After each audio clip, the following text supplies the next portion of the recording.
Kun waa baay'eedha. Waa baay'ee kabajamu keessaatii egaa waa lama duwwaa mata duree isin tuqee sana kiyaa tokko irratti hundoofnee waliin barannaa. Waaqayyo Waaqni abbootii keenyaa nu barsiisu, Waaqayyo nu wajjin haa ta'u. Innis kan barannu maaliin gargaarsi keenya olii ni dhufa kan jedhuun kaanee waliin baranna. Kan jedhu kanaan kaanee kan nuti waliin ittiin barannu guyyaa narraa kuni guyyaa mootittiin Asteer kan jedhamtu kitaaba qulqulluu keessatti matsaafa Asteer jedhamee kan caafamu keessatti maqaa isheetiin mogga'ee kan jiru guyyaa boqonnaa isheetii waan ta'eef tokko waa'ee isheetii waliin baranna. Kan lammataamu akkuma beektan guyyaa abbaan keenyaa qulqulluun abbaan Takla Hayimaanoot gooti biyya Itoophiyaa guyyaa isaanitti dhalatanidha. Egaa kan abbaa keenya abbaa Takla Hayimaanoot yeroo baay'ee illee babbarachaa turreerra. Amma garuu adeemsa jireenya keenyaa jiruu keenyaa isin wajjin waan ol fakkaatuuf fakkeenyummaa gaarii irraa baranna jedhee waan amaneef har'a kan wajjin barannu waa'ee mootittii Asteer ta'a jechaadha. Waa'ee mootittii Asteer kanas kan argannu gaa matsaafaa Asteer boqonnaa tokkorraa kaaseeti kan jiru. Seenaan waa'ee harmee kanaa baay'ee seenaa ajaa'iba, seenaa dinqisiisaa, barumsa guddaa kan namaaf ta'u, fakkeenyummaa gaarii kan qabdu waan ta'eef egaa harmeen akkasii har'as Asteer akkasii har'as akka argamtuudhaaf jecha seenaa ishee kana waliin barannaa. Waaqayyo nu haa barsiisu. Egaa waa'ee qulqulluu abbaa keenya abbaa Takla Hayimaanoot immoo kanaan duras ni beekna, har'as tarii kallattii garaagaraan barachaa ooltanittu jedhee nan amana. Yeroo baay'ee namoonni waa'ee harmee kanaadhaan barsiisan. Garuu seenaan harmee kanaadhaa barumsa guddaa kan qabu waan ta'eef waa'ee harmee kanaa waliin barannaa. Ka'umsi mata duree barumsa keenyaadhaa gargaarsi keenya olii ni dhufa mata duree jedhuun kana. Egaan harmeen kuni dhugaadhaa lammii warra Ayihud keessaatii kan argamteedha. Harmeen kun baay'ee harmee ogeettii, harmee cimtuu jabduu goota amantiiti.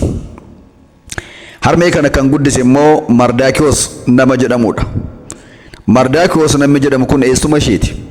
Isatu guddise, isatu amantiitti cimse. Sadarkaa haadha manaa mootii akka isheen taatuufillee amala gaariidhaan, amantii gaariidhaan, naamusa gaariidhaan, gorsa gaariidhaan waan guddiseef sadarkaa kanarra geesse.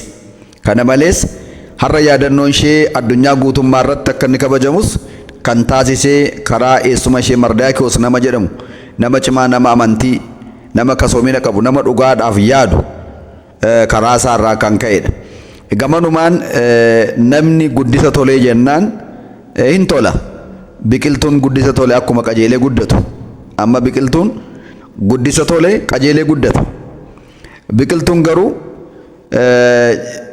guddisa badee hin jallata, hin micciirama, ijaarsaaf illee hin ta'u. Akkuma kana namni guddina tolee, namni dhaabbata tolee dhugaadha, hin hawwatama, ijaarsa waan gaariidhaaf ta'a. Akkuma ta'e egaa nama keessas namni guddina tole, namni adeemsa gaarii qabu akka kana jechaadha. Kanumarraan kan ka'e egaa harmeen kun guddisa gaarii waan toltee fi nama guddaa mootittii taatee haadha manaa mootii taate. Seenaa gabaabaa kana yoon isinitti himuudhaaf jedhee mootiin kuni haadha manaa baay'ee qaba. Haadha manoota baay'ee qabu kanaaf dabaree dhaqee gaafa guyyaa 30 booda namni dabaree isaa eeggateeti waamicha mootiin godheef. Kanaaf gara mootii dinqa mootiitti gara mootiin jaallateetti kan affeeramtee argamuu dandeessu guyyaa 30 booddeedha. Haa ta'u garuu gaaf tokko hojjetaanii olaanaa mootii kanaadha. Maqaan isaa Haamaan jedhama. Haamaan kun dhugaadhumatti nama jallaa akkuma nuyillee akka waamicha keenyatti hamaa jennee akkuma waamnu. Egaa namoonni baay'een gara kanatti harkisanii si waamu, garuu maqaan isaa Haamaan jedhama malee hamaa miti. Haamaan jedhama. Egaa namni kun maal godhe seetanii Mardaakiyoos kana hin jaallatu. Mardaakiyoosiin maaliif hin jaallatu? Tokko nama amantii waan ta'eef. Amma sababii amantii keessa isin jibbu baay'een jira. Kan dubbii isin irra barbaadu, kan maqaa isin balleessuu barbaadu, wanta isin hin godhin godhanii gootanii itti jedhee boolla kan isin qochisiisu. Du'a keessan kana buname baay'een jira. Waa'ee maaliif? Waa'ee amantii keessaniif. waa'ima nama qajeelaaf nama dhugaa taataniif. Egaa kanarraan kan ka'e Mardaakiyoosiin hin jaallatu ture. Gaaf tokko sababa Mardaakiyoosiidhaaf jecha qomoo warra Ayihudii irratti du'a akka labsamu taasise. Itti fakkeessee waan hin jirre jiraachisee waan hin jirre odeessee Mardaakiyoosii fi lammiin isaanii guutummaan sirratti fonqolcha gaggeessuudhaaf yaadaa jiru.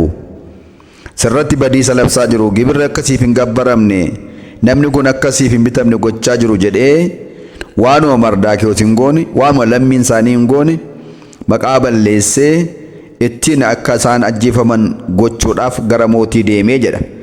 Mootiinis wanta inni odeesse kana dhugaadha se'ee itti mallatteessee akka isaan lafarraa duugamanii sanyiin Ayihud jedhamu lafarraa akka isaan dhumaniif murtiin du'aadhaa labsiin du'aadhaa itti labsame. Qijjii yookaan immoo haftee labsii kanaadhaa koppii 120 baay'isanii biyya 120tti raabsame. Waa'ee du'a isaanii kan labsu. Inni olaanaan immoo manni mootummaa mootiin kun bushuu Suusaa Gimbii jedhama. Waajjira Suusaa jedhama. Gamoo isaa irratti immoo oriijinii isaa maxxanse. Mardaakiyoos dhaqee sana dubbisee gaafa laalu irrifate jedha. Imboo'ee jedha. Maal goonee jennaan jedhe. Maal balleessinee jennaan jedhe. Yakka nuyi dalagne maal taanaan jedhe. Egaa maatiiwwan Waaqayyoo wanti kana fakkaatu har'as addunyaa kana keessa jira. Waama dhugaa taataniif namni kan sin balaaleffatu. Sobee kan maqaa sin balleessu. Waanuma abbaa dhugaatti amantaniif, waanuma kiristaana taataniif, waanuma fannoo kaawwattaniif, waanuma dubaroo maaramii jaallattaniif, waanuma ergamoota jaallattaniif namni siniin jibbee du'aa keessan kan barbaadu boolla kan siniif qotu hedduudha. Haa ta'u garuu homaa tokko hin taanu galanni Waaqayyoof haa ta'u homaa tokko hin taanu sodaatinaa. Biyya jiraattan keessatti hojii jiraattan keessatti isaan fakkaachuu waan diddaniif karaa isaaniirra deemuu waan diddaniif fedha isaanii guutuu waan diddaniif isaaniif gugguufuu mataa cabsuu waan diddaniif namoonni baay'een sinirratti hammeenaan ka'anii boolla kan sinii qotan hedduudha. Haa ta'u homaa miti Waaqni keenya guddaadha nama oolcha. Yommuu kana baay'ee gadde Mardaakiyoos edda gadde booda Akaatiriyoon kan jedhamu tokko gara Asteeritti erge. Kunoo akkana taaneerraa kunoo akkan godhaniiru du'a keenyatti akkatti labsame maaloo adaraati mana mootii kana keessa jirta mootichatti nu himi dubbiin kun dubbii dharaadha dubbiin kun dubbii sobaati adaraa maaloo nu oolchi jedhee dhaamsatti dhaame. Namichi dhaamsatti dhaamu kun Asteer bira deemee mana mootummaa jechaadha. Gaafa inni jedhu akkamittiin naqanii iyyama mootii malee dhaquu hin danda'u. Yoon iyyama isaa malee deeme anaanuu na ajjeesa. Kanaan dura haadha manaasaa ishee jaallatu tokko qophee hiriyoota isaanii waamee jiru irratti kottu nagaa gaafadhu bareedi dibadhu dhiqadhu uffadhu kottu itti mul'adhu haadha manaa koo ta'uu kee beekanillee nattaa gammadani sittaa gammadani jedhee gaafa inni waamu hin dhufu jettee didde. Kanarraan kan ka'e haaree tarkaanfii hamaatti fudhatee mana isaa keessaa baase. Asteer iddoo ishee buuteeti kan itti heerumuu dandeesse.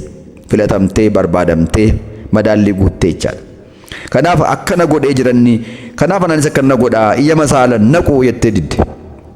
Maal jedhee naqeettaasaa yoo iyyama isaa ta'e inni naa waamu malee utuu hin waamin hin naqu dhannaan tarkaanfii mootii kana hamaadha jettee jedha. Yommuu kana ture egaa maaduree barumsa keenyaadha. Atillee mana mootii keessa waan jirtuuf du'i kun natti hin dhufu jettee labsiin kun nan qaqqabu jettee kunoo nu jalaa callista yoo ta'e nuuf gargaarsi olii ni dhufa. Iddoo tokko tokkotti immoo maal jedha kitaaba tokko tokkorraa immoo gargaarsi iddoo biraarraa nu dhufa jedha. Garuu inni sirriin gargaarsi olii ni dhufa jedha. Gargaarsi olii ni dhufa jechuun Waaqa biraa nu dhufa jechaadha. Olii wanti dhufu jarrana cimaadha. Olii waan dhufu hundi isaa mo'ataadha. Olii inni dhufu hundi isaa seenaa kan jijjiirudha. Olii inni dhufu hundi isaa dhugaadha jabeessee kan nama dhaabuudha. Kanaafuu olii ni dhufa.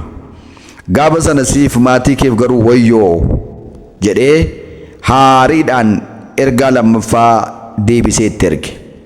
Yommuu kana hinnaati rifatte. Abbaa ishee guddisee eessuma ishee guddisee waan ta'eef naatee raattee qalbiitti deebite akkana jette akkana godhii jetteeni anis warra na wajjin jiran ergamoota koo hojjettoota koo wajjin guyyaa sadan kana guutuu bishaan hin dhugnu midhaan hin nyaannu soomna atis immoo lammii keenya hundaatti soomaa kadhadhaa labsiin du'a keenyaa kun jireenyatti akka nuuf jijjiramu jedhi jettee boossee raattee akka waaqayyoon kadhatanii ajaja dabarsite ciminna harmee kanaas irratti ka'eeti kan ilaalamu maaliif jennaan soomanii kadhachuun seenaa ni jijjira gargaarsa olii akka dhufu taasisa dhugaan badde milixxee akka argamtee nama bukkee dhaabattee nama oolchitu taasisa jarana dhugaan dhugaadha sobee baay'atteeyyuu dhugaan mo'attu dhugaanii fannoo gooftaadhaa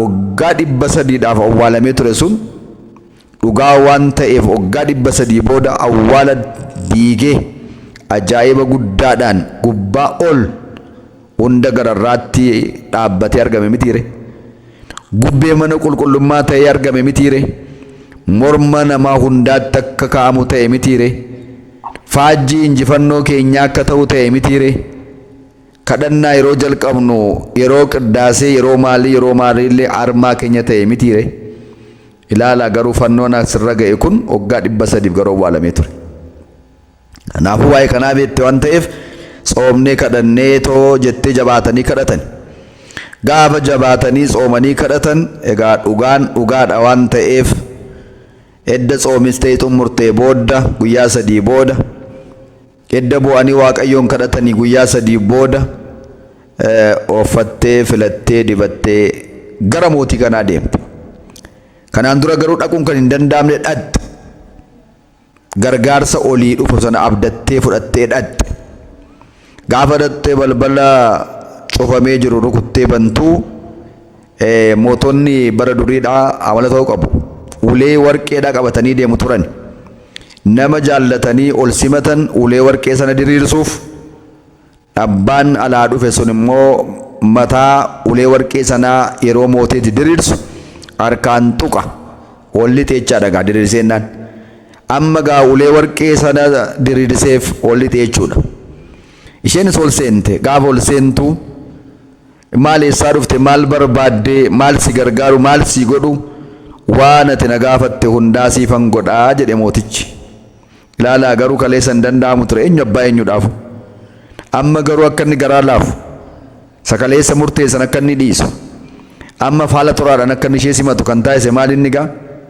kadhannaadhaaf lagu guyyaa 3 kadhachaa turan sanaadha yaa maatiiwwan waaqayyoo waa bitaa yemmuu isinitti galu waa yemmuu isin rakkisu waa yemmuu isin dhiphisu wanti akka namaatti jalaa ooluun hin danda'amne murtii hamaan du'i hamaan sagantaa hamaan gaafa isiniif qophaa'u giddiin qabinaa callisaa gara olitti bu'aa soomaa kadhadhaa subaayee galaa kadhadhaa gara olitti boonyaan seenaan kan jijjiru gubbaadhaan ni dhufa ajaa'ibaan dhufa dinqisiisaadhaan ta'ee dhufa haaluma kanaan ture maatiiwwan waaqayyoo gara olitti boossanii gaafa isaan kadhatanii raatan haala kanaan seenaan namichaa lapheen namichaa jijjiramee simate maal si godhuun akka si godhu barbaadda gaafa ittiin jedhu ani waan biraan barbaada miti amma galgala kana qophii addaa tokkoon qopheesse afeerraan qopheesse afeerraa koratti naaf argamaa jedhee tananii si waamuu dhufu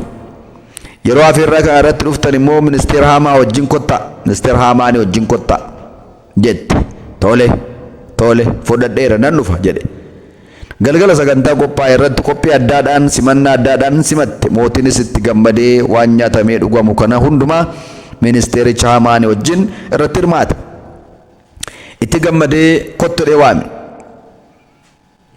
mootummaa korraa taanaan walakkaa siif nan qooda qabeenyaa warqee birrii barbaannaan siif nan kenna waanuma tanaa barbaaddi naa godhu jette hundaa barbaadde siif nan godha menatti madhu jedhe kuma mo'aa mootii anoo waan tokko waan hin barbaadullee hin qabu garuu ammas bor galgala nan qopheessa afeerraa kana irratti naaf argamaa lama taate akkuma irraa kanaa jette tole irratti hin argamnaa jette mee maatiiwwan waaqayyoo maaliif rakkina sana itti hin himannee maaliif waa'ee labsii du'aa sana maaliif hin himannee Ay guyyaa waaqayyootu jira waan ta'eef guyyaa waaqayyoo eeggachuudhaaf waaqayyo waan raawwatu qaba, yeroo itti raawwatu qaba. Guyyaan waaqayyoo hin geenye guyyaa isaa eegu bakka utuu anaaf sin ta'e jarjarree waa jenna. Idda waaqayyootti laattanii idda gara oliitti ergaa keessanii mattanii waaqayyo akka itti raawwatuuf yeroo itti raawwatu qaba waan ta'eef guyyaa isaaf kennan sana eegaa. Guyyaa inni itti hojjetu eegaa. Kanaaf callifte. Egaa mootiin kun itti gammadee tole saboriidhaan waadaa seenee gaafa gadi ba'an Haamaanis gara mana isaatti galuudhaaf gaafa ka'u Mardaakiyoos eessumni mootittii Asteer gaddee bo'aa ta'aa ture. Hiriyoonni warri biraan ministeera Haamaan gaafa arganii